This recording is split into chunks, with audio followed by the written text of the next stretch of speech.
할렐루야, 그리스도를 날마다 누리는 예배 7월 2일 말씀하겠습니다. 제목은 서밋의 위치였고요. 오늘은 서밋의 자세를 준비하라.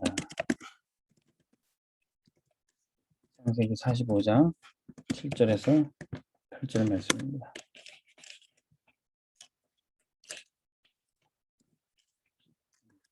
사람마다 같은 상황이어도 그 사람이 어떤 자세를 갖고 있느냐에 따라 그 상황이 문제가 될 수도 있고 또 축복의 기회가 될 수 있습니다.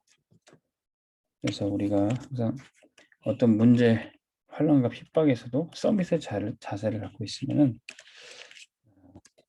문제 가운데서도 하나님의 응답을 발견할 수가 있습니다. 요셉은 형들이 노예로 팔았던 그 상황에서도 이 서밋의 위치 가운데 있었고 서밋의 자세를 갖고 있었던 거예요. 서밋 자세는 각인 뿌리 체질이 바뀌어야 됩니다. 첫 번째, 각인을 어떻게 바꿉니까? 그 사람 속에 배어있는 이 각인 뿌리 체질, 이것이 서밋의 자세라면은 언제든지 승리할 수 있어요. 그 속에 각인이 세상 것이라면요, 그 각인된 것이 세상 것이라면은 반드시 실패할 수밖에 없어요. 다른 것, 틀린 것, 망할 것이 각인돼 있다면 불신자 상태에 사단의 종로로 돼 있고, 하지만 그 영적 상태도 알지 못하고 그냥 성공하기 위해서 노력하고 애를 쓴다 한들 결국 그 속에 각인된 것대로 틀리고 망할 수밖에 없는 겁니다. 그런데 어제 말씀대로 우리가 언약 속에 위치하고 있을 때, 언약 속에 새 위치에 있을 때 그 사람은 뭘 하든지 응답 받을 수가 밖에 없습니다. 혼자 있어도 고립된 상황이어도 하나님이 함께 하심으로 승리하게 됩니다. 영적 사실을 누리게 성삼위 하나님이 함께 하시고 하나님의 자녀 신분 권세를 누리고, 지금 눈앞에 있는 상황도 거꾸로 생각해 보면 다 위기가 아니라 응답의 기회입니다. 그 현장에서 모두를 살리는 시너지의 응답을 받게 돼요. 위기를 기회로 바꾸는 축복을 누리게 됩니다. 언약 속에 있으면은 세상의 것을 사는 것이 아니라 하나님의 것, 보호자의 축복, 보호자의 것을 내가 누리게 됩니다.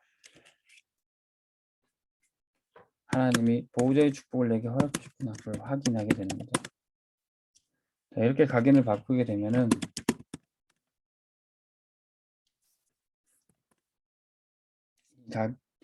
이 각인된 것 가지고 뿌리를 내리게 됩니다. 뿌리 내리기. 어제 이어서 10가지 렘넌트가 누려야 될 10가지 비밀 중에 이제 또 다른 5가지 비밀입니다. 첫 번째는 싸우지 않고 이기는 힘입니다. 어떻게 싸우지 않고 이길 수 있습니까? 사실 하나님은 모든 일에 절대 주권을 갖고 계십니다. 그래서 우리와 대적할 자가 없어요. 하나님이 함께 하시는 자와 대적할 수 없습니다. 하나님이 함께 하시니 성삼위 하나님 주신 신분과 권세를 누리게 됩니다.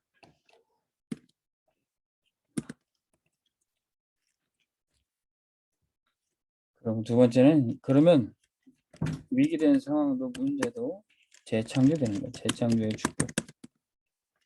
알고 봤더니 하나님이 요셉을 노예로 보낸 게 아니라 거기서 세계복음화 하기 위한 절대 계획을 갖고 계신 겁니다.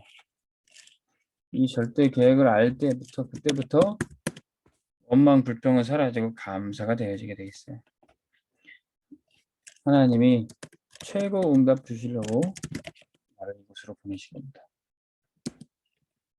그때부터 서밋 자세를 갖게 돼요. 서밋 자세는 뭡니까? 하나님의 절대 언약을 가진 사람이에요. 그 사람은 상식 이상의 생각을 하고 행동을 하게 됩니다. 빌립보서 1장 9절에 지극히 선한 것을 어떤 상황에서도 지극히 선한 것을 발견하고 하나님의 가장 좋은 것을 누리는 사람이에요. 이 서밋 자세는 말만 가지고 되는 게 아니라 지도자 공부와 훈련을 할 때 준비되게 돼 있습니다.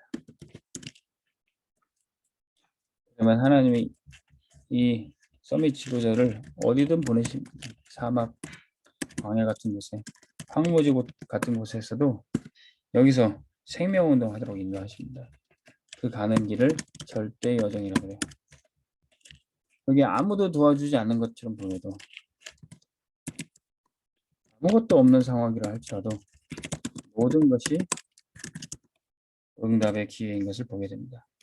아무도 없어도 모든 만남의 축, 아무것도 없어도 모든 것이 응답으로 바뀌어지게 됩니다. 그러면 이렇게 사막 같은 현장을, 광야 같은 현장을 살렸다. 그러면 여러 군데 가서 할 수 있어요. 아, 하나님이 나한테 이 일을 하라고 그동안에 훈련하셨고 그동안에 문제가 왔었고 그 이유를 발견하게 됩니다. 오늘 요셉이 고백한 것처럼 형님들이 나를 판 것이 아니라 하나님이 생명 살리라고 날 여기 보냈고 하나님이 이 바로를 통해서 나를 지도자로 세우셨다. 그걸 고백하는 겁니다. 이때부터는 모든 현장을, 모든 사람을 살리기 위한 절대 목표가 발견이 됩니다. 하나님은 이런 서밋을 반드시 왕들 앞에, 세상의 지도자들 앞에 답을 주는 사람으로 세우십니다. 이런 렘넌트들이 일어날 때 세계 복음화는 되어지게 되어 있습니다. 이렇게 우리의 삶이 뿌리 내려야 돼. 그러면 결론적으로 우리에게 각인되고 뿌리 내린 이것을, 이 체질을 계속 갖고 와야 됩니다. 각인 바꾸기, 뿌리 내리기, 체질 가꾸기. 우리는 이제부터 현장 체질이 돼야 돼요. 현장의 보호자의 능력이 항상 임하도록 현장 중심으로 살아야 됩니다.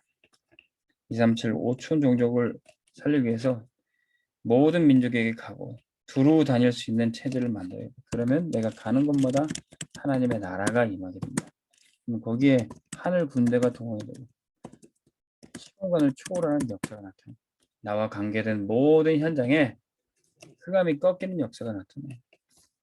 그래서 우리가 하는 업, 학업, 모든 전도 가운데 237 현장에 그리스도의 빛이 비춰지게 됩니다. 우리는 이런 삶을 살도록 우리 체질을 계속 준비해 나가야 됩니다. 각인 뿌리 체질을 준비하는 이 서밋은 하나님이 반드시 귀하게 사용하실 것입니다. 오늘 말씀 듣는 중직자 성도 우리 렘넌트들이 이 서밋의 각인 뿌리 체질을 준비하시기를 주의 이름으로 축원합니다. 하나님 아버지 감사합니다. 하나님 마지막 기회로 우리 각인 뿌리 체질을 바꾸고 말씀으로 깊이 뿌리 내리고 서밋 체질을 준비할 수 있도록 인도하여 주옵소서. 하나님 혼자 있어도 하나님의 함께 하시는 능력을 누리고 싸우지 않고 승리하게 도와주시고 어떤 문제와 환경 가운데서도 위기가 기회로 바꿔지고 또 모두를 살리고 싸우지 않고 승리하도록 인도하여 주옵소서. 하나님께서 우리 렘넌트들이 지금 처해 있는 상황 다른 사람은 알지 못하지만 하나님께서 아실 줄로 믿습니다. 어떤 문제 핍박 가운데서도 승리하는 우리 렘넌트와 전도자들 다 되게 하여 주옵소서. 예수 그리스도 이름으로 기도합니다. 아멘. 승리하시기 바랍니다.